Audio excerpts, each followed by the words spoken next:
Welcome, dear viewers, to the YouTube channel Minh Tue, the great Vietnamese monk. Dear friends, in this life, all of us have faced endless desires, wanting a little more comfort, a little more beauty, or a few more words of praise. Those seemingly small cravings are in fact the very chains that bind our hearts to endless suffering. Greed, hatred, and delusion, the three poisons of the mind, don't just appear in great temptations, but hide within the smallest details of daily life. When we compare ourselves to others, cling to what we like, or reject what displeases us, that is when suffering begins.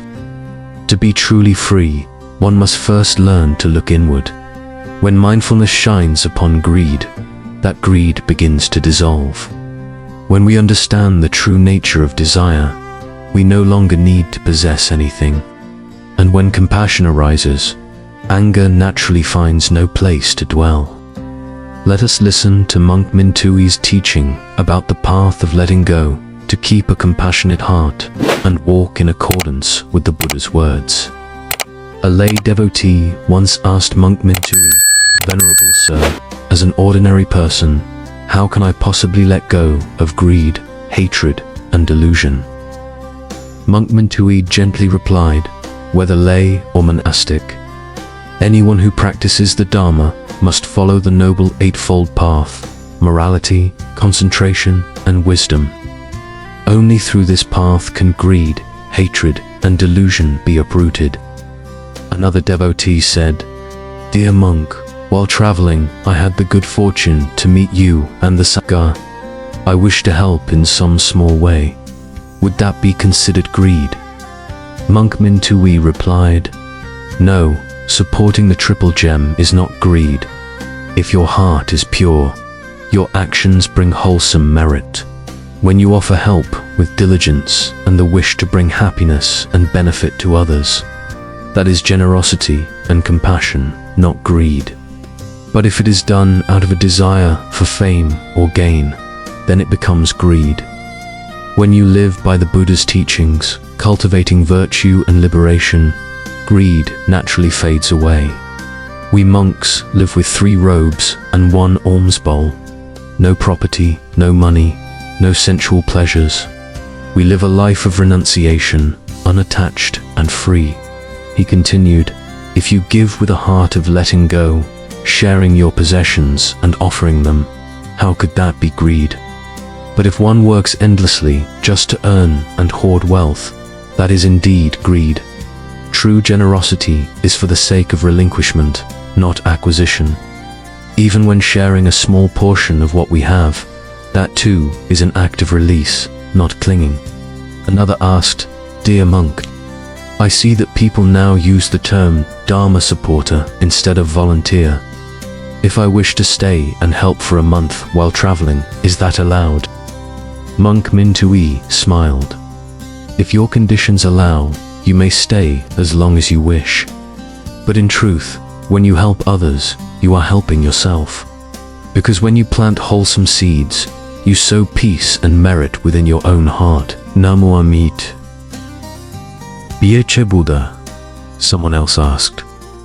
"Master, I've seen people become gentler after taking refuge in the triple gem, but others seem to become even more greedy or angry. Why is that? And what exactly is greed?" Monk Minh Tue replied, "Greed arises from the 5 sensual desires: form, sound, scent, taste, and touch. When the eyes see something beautiful and want to possess it, that is greed. When the ears hear a pleasant sound and cling to it, that is greed. When the nose smells a fragrance and cannot let go, that is greed. When the tongue tastes delicious food and craves more, that is greed. When the body feels pleasure and refuses to release it, that too is greed." In worldly life, greed manifests through the 5 sensual cravings: wealth, beauty, fame, food, and sleep. It begins small but grows endlessly if nourished. Like someone with a phone having an iPhone 13. They want 14, 15, 16, 17, never satisfied. or a person who earns a little money and wants more without end. Even in spiritual practice, craving for more merit, disciples, or recognition, that is still greed. All such desires belong to the 5 worldly sensualities. Nothing is left out. When asked, how can greed be destroyed? Monk Minh Tue answered, follow the Buddha's teachings and practice the Noble Eightfold Path. Through right view, right thought, right action, and cultivation of morality, concentration, and wisdom, greed can be eradicated. Namo Amit. Bha Buddha. Another asked, in the Noble Eightfold Path, or the 8 precepts, is one required to sit cross-legged or sleep sitting up? Monk Minh Tue replied, no, there is no such requirement. In the 4 foundations of mindfulness and the Noble Eightfold Path, the Buddha never imposed that rule. In the Satipatthana Sutta, the Buddha taught monks to sit cross-legged, keep the back straight, and be mindful of each breath, knowing each inhalation and exhalation clearly. That is mindfulness. Nowhere does the Buddha say to sleep while sitting. However, among the 13 ascetic dhutanga practices, one is not lying down. Some arahants never sleep, only meditating in awareness. For ordinary people, if unable to stay awake, they may rest sitting against a tree or wall. That is called sleeping, sitting up. In the Eightfold Path, what matters most is mindfulness. Therefore, meditate as the Buddha taught, with a straight back and an awakened breath. Another person asked, why do Buddha statues usually have curly hair? Since the Buddha renounced worldly life, shouldn't he be bald? Monk Minh Tue explained, the Buddha possessed 32 auspicious marks. One of them was hair that curls to the right in spirals, radiant and pure. It symbolizes the supreme wisdom and virtue of a fully enlightened one. Ordinary beings do not have this mark. It appears only in a perfectly awakened Buddha. A devotee asked, when I buy fish and release them into the river, do I gain merit? Monk Minh Tue answered, yes, that is a wholesome act. When you save a life, you create good karma. If someone saved you from imprisonment, wouldn't you feel gratitude? Likewise, that fish too recognizes your kindness. In future lives, when you face danger, it may manifest as a condition that saves you. That is the fruit of compassion. The devotee continued, but what if that fish later eats smaller fish? Monk Minh Tue smiled. That is its own karma. When its life as a fish ends, it will no longer create that kind of karma. Each being follows its own cycle of birth and death. Your part is to release, to give it life, not to control its fate. Just as when we walk, we may unknowingly step on insects, yet we still live mindfully and compassionately. Another asked, if sellers keep capturing birds just to sell for release, should we buy them to set free? Monk Minh Tue replied, if they capture and we release, it is a test to see which is stronger, compassion or greed. When we no longer have the means or karmic conditions to buy and release, that too is karma. But if we do have the ability, we should free them with a pure heart. Every being has its own karmic destiny. Some are saved by you, others by someone else, just as each person has their own teacher and path.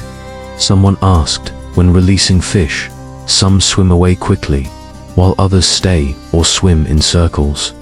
Why is that? Monk Minh Tue answered, they are like people, some know their direction, others are still confused. Everything depends on their conditions and karma. When the time is right, they will go. Only the fish itself knows.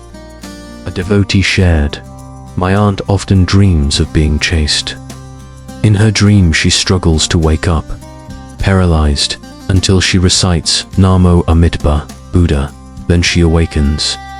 What does that mean? Monk Minh Tue replied, that is due to karmic causes, perhaps resentment or past life ties. When one's virtue and merit are weak, unwholesome energies can affect the mind. But if one keeps the precepts and performs good deeds, no being can harm them. A righteous person naturally radiates protective energy. Finally, someone asked, "Dear monk, how can we know what is true Dharma?" Monk Minh Tue calmly said, "Everywhere, people claim this is true Dharma. That is false Dharma. But in reality, there are 84,000 Dharma doors, all leading to liberation. Whichever teaching helps eliminate greed, hatred, and delusion, that is true Dharma. Whichever causes them to grow, that is not true Dharma. Therefore, whether I am in Vietnam, India, or Nepal, it doesn't matter. Wherever there is peace and virtue, there is the Buddha's path. When we live without greed, with compassion and mindfulness, in that very moment we are walking the true path of Dharma. May all beings live in peace and happiness. Namu Amit. Baha Buddha." Monk Minh Tue's words remind us that the Buddha's teachings are not distant or mystical. They dwell in every breath, every action, every moment of letting go. To release greed, hatred, and delusion is to return to the natural purity of the heart, where compassion blooms and peace resides. Letting go is not losing anything. It is returning to the serenity already within. Like the lotus rising from the mud, our minds too can transcend greed, hatred, and delusion to blossom in awakening. Let us walk this path together with compassion, patience, and mindfulness in every breath. For each step of letting go is a step closer to peace and closer to the light of enlightenment within our own hearts. If these teachings have touched your heart, please like this video to spread positive energy. Share it so that more people may listen and practice together. Don't forget to comment your reflections below and subscribe to the Minh Tue, the Great Vietnamese Monk channel, to hear more wondrous Dharma teachings from the monk every day. May all beings live in mindfulness, with tranquil hearts, compassionate minds, and the light of awakening shining in every breath. Namo Amidpa Buddha.